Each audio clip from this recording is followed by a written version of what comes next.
5회차 세 번째 강의 그 통화정책의 종류에 대해서 2강에서 살펴봤고 3강에서는 재정정책과 동일하게 그런 효과들을 어떻게 이루어지는지 얼마만큼 이루어지는지에 대해서 한번 살펴보도록 하겠습니다. 일단은 통화정책이라고 하면 우리가 통화시장, 화폐시장에서의 경험부터 우리가 살펴봐야겠죠. 이건 당연한 거고요. 이걸 통해서 우리가 뭐야? 이거 돌아온 거 아니야? 응, 하고 있어. 아이씨, 하지 마. 욕하지 마. 오늘 왜 이렇게 자꾸 환청이 들릴까? 계속 띠링 소리가 들려가지고 내가. 자, 이렇게 화폐 시장이 있고 그리고 이 생산물 시장과 화폐 시장의 균형 ISLM을 한번 그려보도록 하겠습니다. 어떻게 그려지는지. 화폐량이 증가했다라고 생각을 해보죠. 화폐량이 증가하기 위해서는 아까 여러 가지 정책들을 시행할 수 있었어요. 지급준 비율을 낮추거나 재할인율을 낮추거나 혹은 그런 국공채를 매입하면 공개시장 조작 정책에서 국공채를 매입하게 되면 전체 시장에서 화폐량이 증가하겠죠. 그렇기 때문에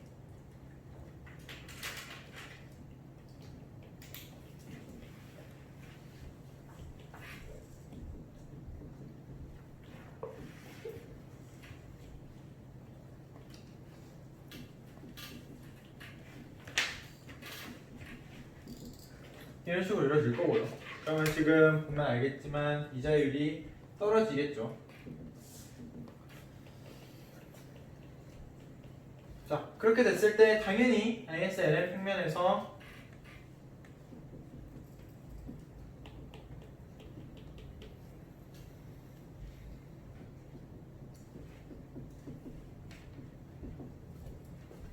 이자율이 떨어지고 그리고 Y가 늘어나겠죠. 네, 그거는 변하지 않습니다. 기본적으로 통화량이 증가하게 되면 LM 곡선 자체가 내려오면서 선생님 조금만 기다려 주세요. 하이.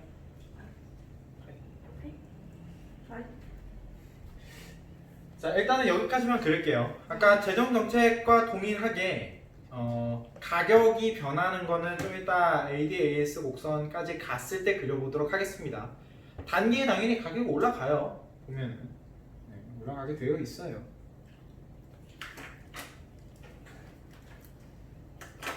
일단 저렇게 그려집니다.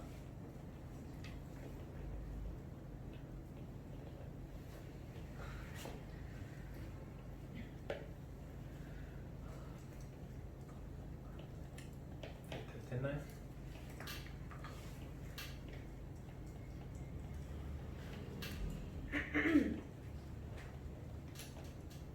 여기 이제 통화 정책의 기본적인 가장 베이스에 깔려져 있는 그런 단순한 이펙트만 그렸을 때는 이렇게 그릴 수가 있습니다.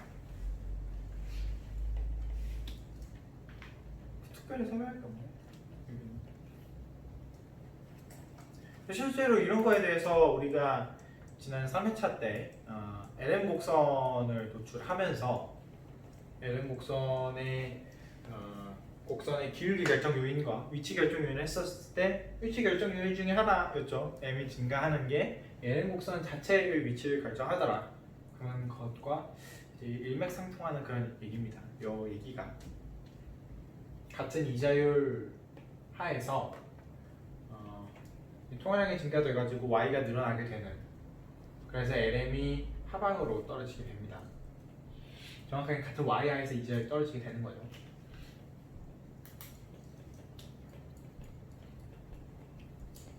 넘어갈게요. 자, 여기 이제 기본적인 그런 통화 정책의 효과고요. 그런데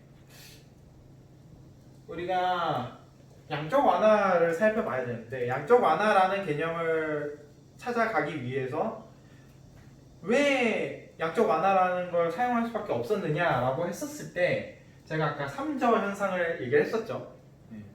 그러니까 3저 현상에 빠지게 되는 경우 통화 정책을 실시했을 때 어떠한 문제점이 생기는지 한번 살펴보도록 할게요. 거기 이제 바로 밑에 이제 유동성 함정에 이제 우리가 필기를 할 부분인데, 자, 3저 현상이라고 하는 이자율도 무지 낮고 물가도 무지 낮고 경제 성장률도 무지 낮은 그러한 상황을 이제 3저 현상이라고 얘기합니다. 그랬을 때 이자율이 어떻게 되냐면 명목 이자율이 여기서는 이걸로 그리면 안 보일 테니까 저걸로 그려볼게요. 자, 이자율이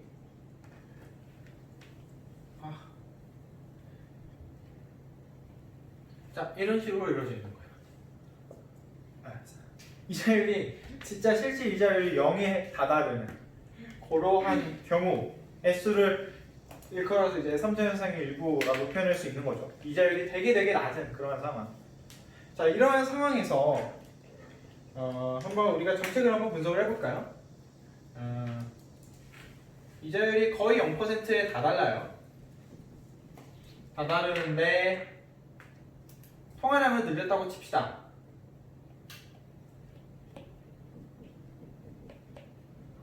통화량을 늘리게 되면 어떤 결론이 나오죠?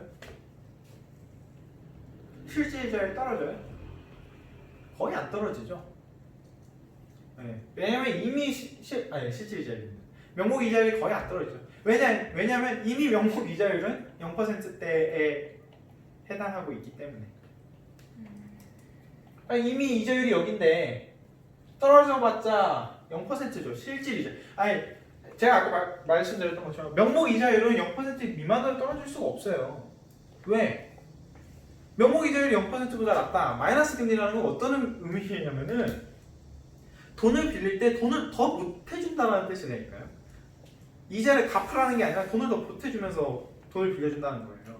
100만 원을 빌려줬을 때 100만 원만큼 빌려주는 게 아니라 105만 원을 그냥 공짜로 빌려주는 거예요. 아무 비용 없이. 나중에 100만 원, 그러니까 105만 원 빌려주고 나중에 100만 원만 갚아하는 게 마이너스 명목 이자율인데 그렇게는 우리가 돈을 빌려주지 않으니까.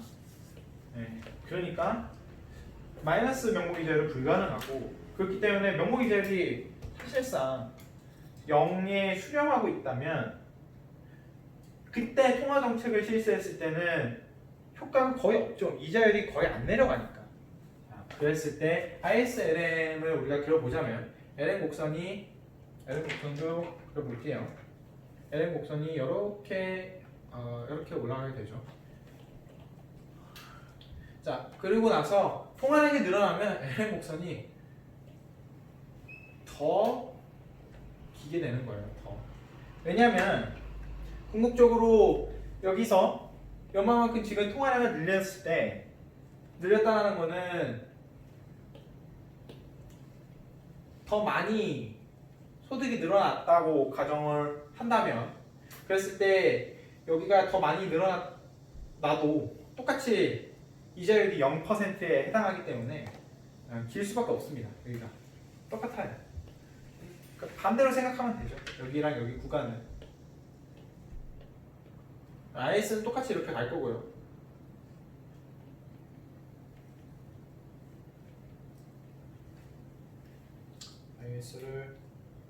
IS는 뭐 어느 쪽에다 그려도 뭐 이렇게 그리든 IS는 여러분들의 상상에 맡겨서 알아서 그리세요. 몇 쪽에 다 그려도 되고 그러니까 이자율이 되게 낮은 상황을 지금 가정하는 거고요. 이러한 상황을 일컬어서 뭐라고 얘기하냐면 유동성 함정에 빠졌다라고 얘기해요. 무슨 얘기냐면 유동성이 아까 뭐였죠? 통화에서 가장 중요한 성질이었죠. 통화라는 게 궁극적으로 화폐라는 것이 교환의 매개수단, 즉 거래수단으로 사용되게 된다면 그 화폐라는 것이 내가 그 거래의 매개수단으로 활용할 것이 얼마만큼 빠르게 그 교환의 그 수단으로 변경될 수 있느냐, 화폐로 변경될 수 있느냐, 그걸 우리가 살펴봐야 된다고 했고, 근데 그런 유동성을 늘림에 따른 효과가 전혀 존재하지 않는 거예요. 그래서 유동성이 늘어나도 어떠한 경제적인 그런 이득이 없는, 왜냐하면은 실질 이자율이 무지 낮기 때문에, 명목 이자율이 무지 낮기 때문에 어떠한 경제적인 효과를 얻기 쉽지 않은 그러한 상황을 일컬어서 유동성이 함정에 걸렸다. 유동성을 풀어도 통화량을 무지 풀어도 경제가 성장하지 않는다. 경제가 회복하지 않는다. 라고 해서 리퀴디티 트랩이라고 하죠. 유동성 함정이라고 얘기합니다. 그래서 이러한 상황을 벗어나기 위해서 우리가 양적 완화라는 정책을 활용하는 거예요. 실제로 유동성 함정에 오게 되면 그러니까 중앙은행이 할 수 있는 역할이 하나도 없어요. 왜냐하면 통화량을 줄이면은 시중에 경제가 악화가 될 거고 통화량을 늘려도 뭐 지금 어떤 효과도 존재하지 않으니까 뭐 아무것도 할 수가 없는 거죠. 네. 이자율이 너무 낮게 되면 그러한 현상이 벌어지게 됩니다. 다행히 우리나라도 이러한 걸 지금 경험을 하려다가 사실 어느 정도 좀 경험하지 않았나 싶은데 경험을 하려다가 이번에 좀 코로나라는 그런 새로운 이펙트가 발생해서 그래도 충격이 좀 완화되지 않을까, 저런 유동성의 함정에서 좀 풀어나지 않을까 그런 생각을 하고 있습니다만 잘 모르겠네요. 어떻게 될지는. 자, 이런 식으로 있을 때 우리가 유동성 함정에 빠졌다라면은 아까 그린 것처럼 거의 MD 펑션을 이런 식으로 완전 바닥에 길게 그릴 수가 있을 거고, 좀 더 길게 그리자면 이런 식으로 그릴 수가 있을 거고요. 그리고 예를 들어서 자, 똑같이 MS를 대로 해서 M1으로 상승시켰다고 칩시다. 자, 그러한 경우에 어떤 식으로 결과가 걸치느냐 한번 볼게요.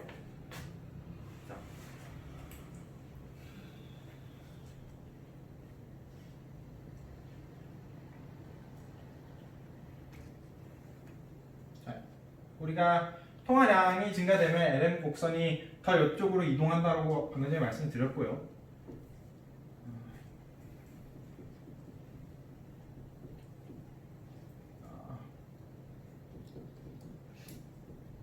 자, 일단 이런 식으로 쓸게요. 자, 이런 식으로 썼을 때 우리가 아까 이쪽에다 좀 서술을 하겠습니다. 제가 아까 분명 이런 식으로 썼었는데 이걸 가지고 우리가 양적 완화 정책을 사용하면 뭘 좀 건드리고 싶다고 한 거죠? 얘죠.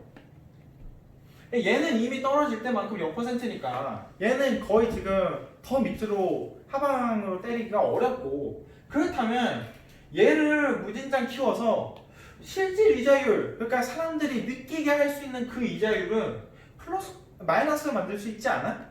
라는 거죠.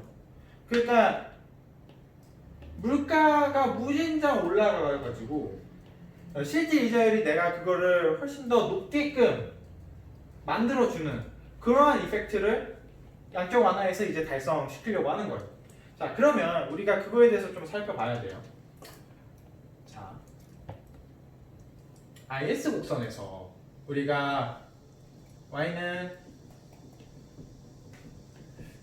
궁극적으로 생산물 시장의 균형이 IS 곡선을 도출할 때 사용을 했었는데, 우리가 이 곡선을 도출하면서 이 투자 함수에 있는, 보통 여기에 우리가 되게 간략하게 쓸 때 어떤 식으로 많이 쓰냐면 이런 식으로 되게 많이 써요. 간략하게 쓸 때. 그러니까 제가 전에 막 여기서 지난주에 막 설명 그렇게 했던 걸 간략하게 설명을 이렇게 많이 설명해요. 궁극적으로 Y라는 건 이 세 개의 항으로 간단하게 표현할 수 있는데 안에 어떤 항으로 구성되어 있는지 잘 모르겠고, 제일 중요한 건 이자율과의 평면에서 놓고 본다면 투자는 실질 이자율의 평면에서 놓고 보기로 했죠. 그죠? 그러면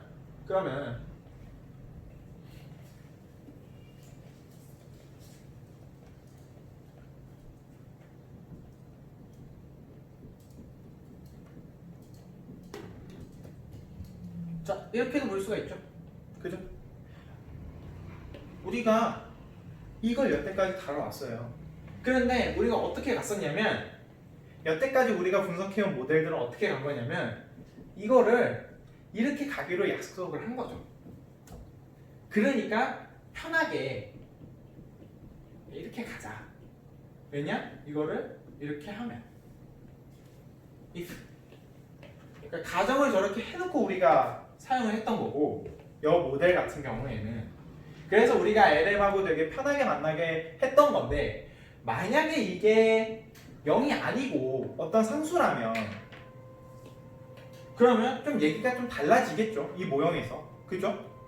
왜냐면은 이전까지는 i랑 r 즉 명목 이자율과 실질 이자율이 같다라고 놓고 우리가 분석을 했던 건데 그게 아니라 실질 이자율은 명목 이자율과 내가 기대하고 있는 인플레이션율의 차로 구성되어 있다라고 우리가 가정해서 이제 모형을 살펴볼 테니까 얘기가 좀 달라지겠죠. 자, 그랬을 때 우리가 여 모형과 여 모형에서 우리가 다를 거예요.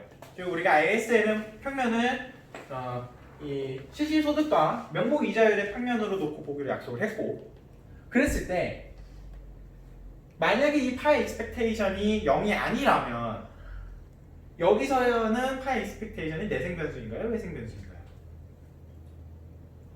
여기서 내생 변수는 y랑 i니까 파이 익스펙테이션은 내생 변수가 아니에요.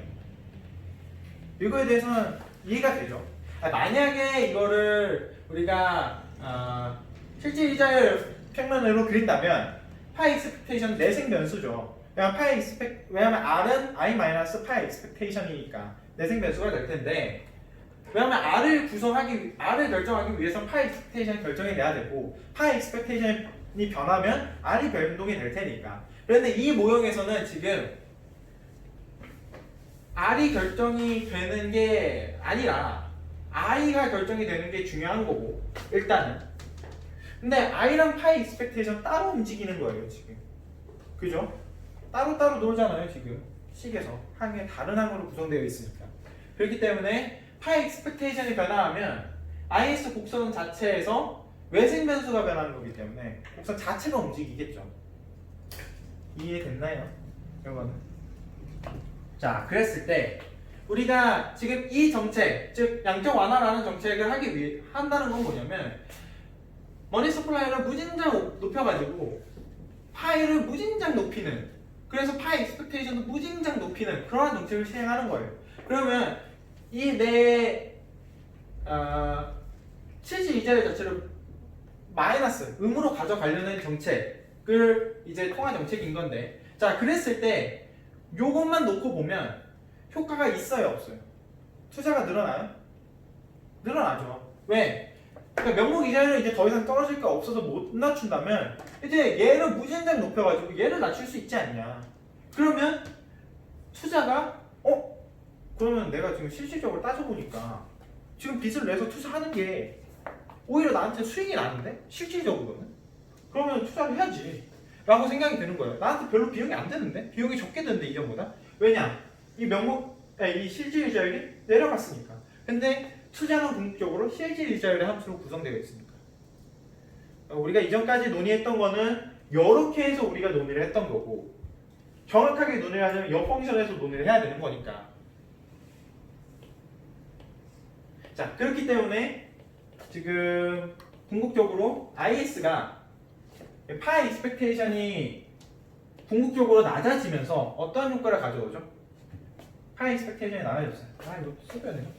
파이 익스펙테이션이 낮아졌어요. 그러니까 어떻게 돼요? 파이 익스펙테이션이 올라갔어요. R이 떨어지죠? R이 떨어지니까 어떻게 돼요? I가 올라가죠. Y가 올라가잖아요. 이러한 걸 지금 겨냥한 거예요. 이거를 제일 첫 번째로 MS를 무진장 높여가지고 파이 익스펙테이션을 높인 거죠. 이러한 걸 지금 노린 거예요. 자, 그랬을 때 지금 R이 움직였고 파이 익스펙테이션이 움직였으니까 여기서는 지금 외생 변수들이 움직인 거죠. 그죠? 정확하게 얘 때문에 외생 변수가 움직인 거기 때문에 외생 변수를 인해서 IS가 늘어난 거죠. 지금 궁극적 생산물이 많이 형성이 된 거잖아요. 그러니까 IS 곡선이 상승한 쪽으로 이동을 하겠죠. 곡선 자체가. 이해됐어요 여기까지? 자, 그러면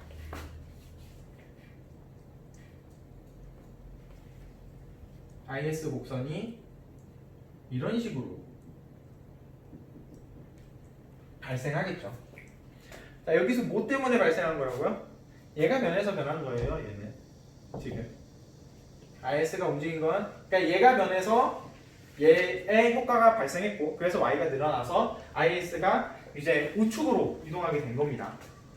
자, 그랬을 때 기존의 균형은 여기였는데 궁극적으로 이쪽으로 가게 되죠. 자, 여기서도 이자율이 정확하게 어떻게 될지는 잘 몰라요. 막말로 얘기해서 그래프 자체를 어떻게 그리느냐에 따라서 다 달라지는데, 이자율을 여기까지 이렇게 간다고 해놓고 하면 이자율이 뭐 이런 식으로도 갈 수 있는 거니까, IS가 움직였다. 그러니까 지금 우리가 논의하고 싶은 게 뭐냐면, 아까 유동성 함정에서 빠져있는 그림은 IS 곡선 하나만 그리면 되는 거거든요. 그러니까 IS 하나만, 그러니까 유동성 함정은 뭐냐면 그때 그렇게 명목 이자율 0%대에 놓여 있을 때 통화 정책만 시행해서는 경제적으로 어떤 효과가 발생하기 어렵다라고 주장하는 거고요. 어떤 효과가 발생하기 무지무지 어렵다라고 주장하는 게 그 결론이고, 왜냐? 아까 그 결과 여기다 살짝 그리면 LM만 이렇게 움직인 거죠. LM만 이렇게 움직였다고 쳐요. 그죠? 근데 그 곡선에서는 IS가 그대로 있잖아요. IS가 여기서 지켜봐요. IS는, 그러니까 궁극적으로 Y는 변하지 않을 수도 있어요. 통한 정책을 했는데, 물론 여기 있으면 조금 늘어나겠지만 그 늘어나는 양도 무지 적겠죠. 그죠? IS가 여기 있을 수가 있어요.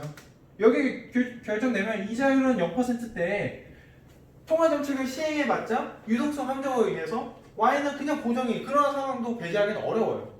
그쵸? 그런데 이러한 상황에서